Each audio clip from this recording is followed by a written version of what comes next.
Hey what's up guys, welcome to my YouTube channel Animax TV। So guys आज इस video में मैं explain करूँगा नो गेम नो लाइफ का episode number 5। तो अगर आपने इससे पहले वाले एपिसोड नहीं देखे हैं तो जाके चैनल पे पहले वो एपिसोड देख कर आइए, उसके बाद इस एपिसोड को देखिए। और अगर पहली बार टपके हो मेरे चैनल पे तो चैनल को कर दो सब्सक्राइब। तो करते हैं वीडियो को स्टार्ट। तो एपिसोड के स्टार्ट में हमें दिखाया जाता है टेट को। तो उसके बाद जो ओल्ड यूएस है वो टेट से एक क्वेश्चन पूछता है। तो ये ओल्ड यूएस है वो 16 जो रेसेस है डिस्बोर्ड गेम के वर्ल्ड की, उसमें से जो नंबर 1 रैंकिंग की रेस है वो ओल्ड यूएस है। तो वो ओल्ड यूएस जो है वो टेट से क्वेश्चन पूछता है कि क्या वो ह्यूमैनिटी को तबाह करना चाहता है। तो उस पर जो टेट है वो बड़ी चालाकी से जवाब देता है कि मैं किसी की भी साइड नहीं हूँ, और उसके क्वेश्चन को बिल्कुल इग्नोर कर देता है।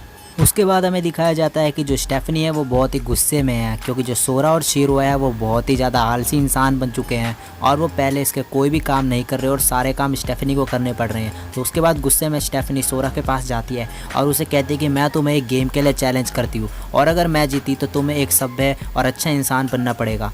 तो उसके बाद सोरा कहता है कि अगर तुम ये वादा करो कि तुम्हारे जीतने में तुम मुझे एक फुलफिल इंसान बना दोगी तो मैं हारने के लिए तैयार हूँ गेम। लेकिन फिर जो शीरो है वो सोरा को बोलती है कि तुम सिर्फ मेरे से ही हार सकते हो एक किसी भी गेम में, और जो ब्लैंक की एक पॉलिसी है कि ब्लैंक कभी किसी से हार नहीं सकता, उसको ये अलाउ नहीं है ब्लैंक को कि वो किसी से गेम में हारे।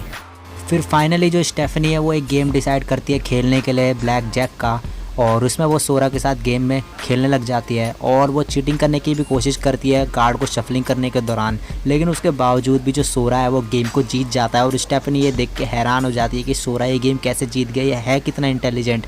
फिर उसके बाद जब स्टेफनी गेम हार जाती है तो उसके बाद जो सोरा और शीरो है वो डिसाइड करते हैं कि वो बाहर घूमने जाएंगे, और वो स्टेफनी से ये भी कहते हैं कि तुम हार चुके हो तो अब तुम्हें हमारा एक शर्त माननी पड़ेगी गेम के मुताबिक। तो वो दोनों जो स्टेफनी को है एक दिन के लिए अपना डॉग बना लेते हैं।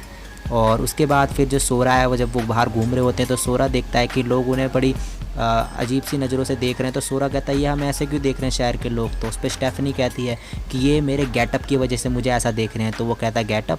तो स्टेफनी कहती है कि तुमने मुझे एक वॉर बीस्ट रेस की तरह डॉग बना दिया है। तो उसके बाद जो सोरा है वो देखता है अपने फ़ोन में चेक करता है तो उसमें वो पढ़ता है कि वॉर बीस्ट एक जो 16 रेसेस है उनमें से एक रेस है जो नंबर 14 में आती है पावर्स में, और ये फिज़िकल स्ट्रेंथ में बहुत ही ज़्यादा स्ट्रॉन्ग है और इनके पास 6 सेंसेस भी है।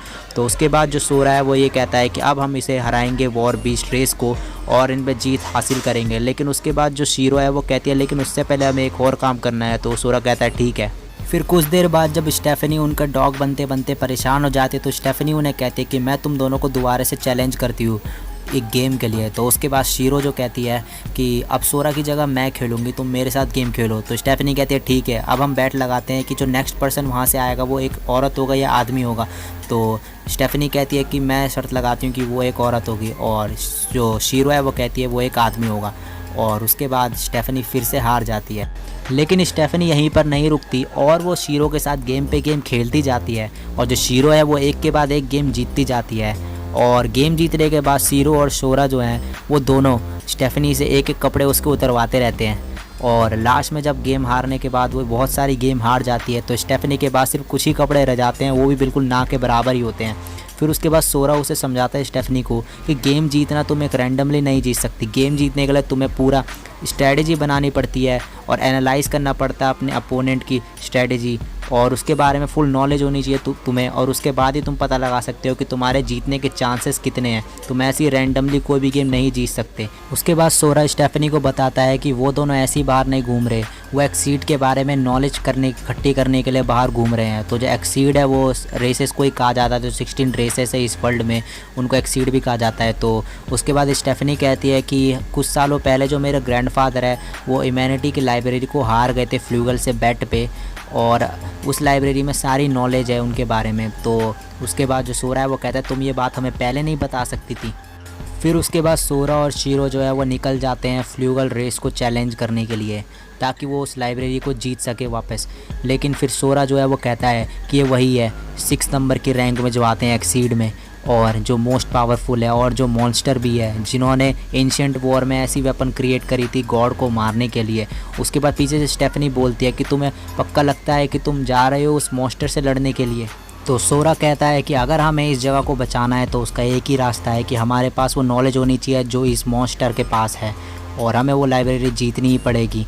तो उसके बाद सोरा कहता है स्टेफनी से कि जहाँ तक मैंने सुना ये मॉन्स्टर सिर्फ एक ही गेम खेलता है। तो स्टेफनी कहती है हाँ। फिर सोरा कहता है कि परफेक्ट, लगता है कि अब इस वर्ल्ड को जीतने का समय आ गया है। सो गाइज़ ये एपिसोड यहीं पे ख़त्म हो जाता है। तो अगर वीडियो अच्छी लगी हो तो लाइक कर दो, कमेंट कर दो और शेयर कर दो। और अगर पहली बार टपके हो मेरे चैनल पे तो चैनल को सब्सक्राइब कर दो। तो आज के लिए बस इतना ही, मिलता हूँ नेक्स्ट वीडियो पे, तब तक के लिए बाय।